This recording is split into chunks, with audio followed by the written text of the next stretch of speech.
Ready start. आपले सरकार हे केवळ लोकशाही सरकार आहे असे नव्हे तर लोककल्याणाची जबाबदारीही त्याने स्वीकारलेली आहे। म्हणून सरकार जे धोरण ठरविल त्याची केवळ अंमलबजावणीच आपणास करावयाची नसून त्याने आखलेला लोककल्याणाचा कार्यक्रम पूर्ण करण्याची जबाबदारीही आपल्यावर आहे। थोडक्यात म्हणजे कल्याणकारी राज्याची सरकारने जी जबाबदारी स्वीकारलेली आहे त्यामुळे आपल्यावरील जबाबदाऱ्या पुष्कळच वाढल्या आहेत। माझ्या कल्पनेप्रमाणे 3-4 खात्यावरील जबाबदाऱ्या यामुळे विशेष वाढतात। ती खाती म्हणजे शिक्षण, सहकार, शेती आणि आरोग्य ही आहेत। परंतु पोलीस आणि महसूल खात्यांचेच वर्चस्व असूनही लोकांच्या मनावर आहे।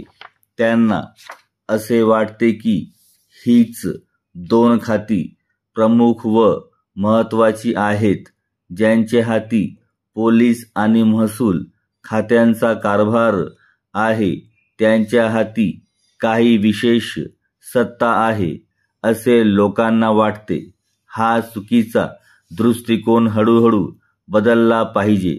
लोक कल्याणकारी राज्यामध्ये वर सांगितलेल्या 4 खात्यांना आणि त्या खात्यातील कामाला जोपर्यंत प्राधान्य मिळत नाही तोपर्यंत ते खरे कल्याणकारी राज्य झाले असे म्हणता येणार नाही। शेवटी असेच म्हणावे लागेल की या देशातील लोकशाही व येथील कारभार यशस्वी व्हावयाचा असेल तर या 4 खात्यांचे कार्य यशस्वी झाले पाहिजे। या खात्यातील लोक ज्या प्रमाणात लोकांच्या जवळ जाऊ शकतील, त्यांच्याबद्दल लोकांच्या मनात ज्या प्रमाणात आपुलकी व जिव्हाळा वाढेल त्या प्रमाणात या देशातील लोकशाही आणि येथील राज्यकारभार यशस्वी होणार आहे। म्हणून या खात्यांकडून आमच्या अपेक्षा मोठ्या आहेत। या खात्यांनी प्रथम नवीन परंपरा निर्माण केल्या पाहिजेत व लोकांकडे जाऊन त्यांचे समाधान करण्याचा मोठ्या प्रमाणावर प्रयत्न केला पाहिजे। त्यांनी आत्मविश्वास वाढवून उपक्रमशीलता बसविण्याचा प्रयत्न केला पाहिजे।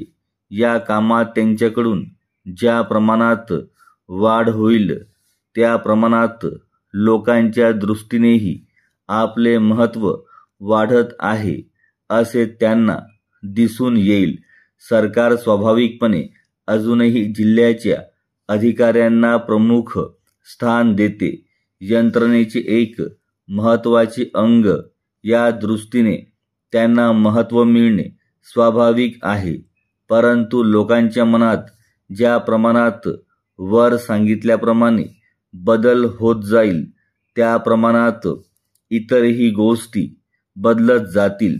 पण यासाठी त्या खात्यातील अधिकाऱ्याने आणि आत्मीयतेने व लोकाभिमुख होऊन कार्य केले पाहिजे।